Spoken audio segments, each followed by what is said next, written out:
নদী ভাঙন আতঙ্কে শরীয়তপুরের ৫টি গ্রামের মানুষ গত এক মাসে বসত ভিটা হারিয়েছে অন্তত ২৫০ পরিবার। খোলা আকাশের নিচে দুর্বিষহ দিন কাটছে তাদের অনেকেরই। এমন পরিস্থিতির জন্য অবৈধ ড্রেজিংকে দুষছেন ভুক্তভোগীরা। ঢালাইয়ের সেরা প্রিমিয়ার সিমেন্ট,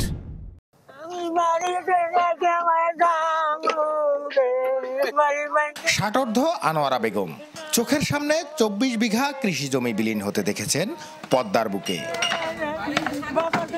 এখন পদ্মা থাবা দিতে বসেছে তার বসত ভিটায়, তাই উপায় না পেয়ে সরিয়ে নিতে হচ্ছে ঘর। নদীতে ভাঙ্গে ওইখান ভাঙ্গে শুনছেন আমার ঠিক করে থামে নাই, আমার একটা ঘুম নাই, আমার খাওয়ান নাই। আনোয়ারার মতো শরীয়তপুরের ৫টি গ্রামের মানুষ গত ৪ সপ্তাহে বসতি হারিয়েছেন অন্তত ২৫০ পরিবার। ভাঙন অপেক্ষায় অনেক স্থাপনা ও কৃষি জমি। পদ্মার এমন আগ্রাসীর জন্য অবৈধ ড্রেজিংকে দুষছেন ভুক্তভোগীরা। এই পুরাটাই গ্রাম ছিল, এখান থেকে পুরো ১০০-১১০ ঘর এরকম ভাঙ্গা বিলীন হয়ে নদীতে বিলীন হয়ে এক একজন এক এক দিকে গেছে। আমার বাবা একদম সাবেক মেম্বার ছিল, এখন আমাদের থাকার মতো জায়গা নেই। সব শেষ করে হালাইতেছে, আমরা থাকতে পারি না, এখন যাই তো আমাকে থাকতেই। সব হারিয়ে নদী পারে সরকারি বালু মাঠে ঠাঁই হয়েছে অনেকের। দুর্বিষহ জীবন পার করছেন দিনের পর দিন। রান্না বান্নারও কষ্ট হয়, যেমন বৃষ্টি আসছে মানে আমাকে রান্না বন্ধ হয়ে গেছে। অসহায় মনে করে এই জায়গায় আসছি, পানির কষ্ট, পায়খানা কষ্ট, সব কিছুর কষ্ট, ভালো নিয়ে কিছু খেতে পারি না।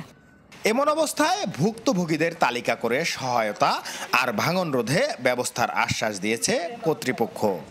বর্তমানে আমাদের পরিচালন ব্যয় খাতের আওতায় পাইনপাড়া এলাকায় কাজ করার জন্য অর্থ বরাদ্দ চেয়ে আমরা ঊর্ধ্বতন কর্তৃপক্ষের নিকট পত্র দিয়েছি।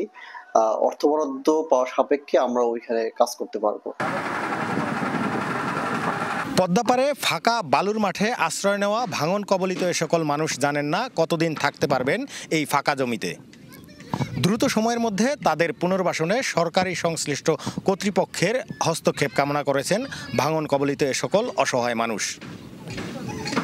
নুরুল আমিন রবিন, চ্যানেল 24, শরীয়তপুর।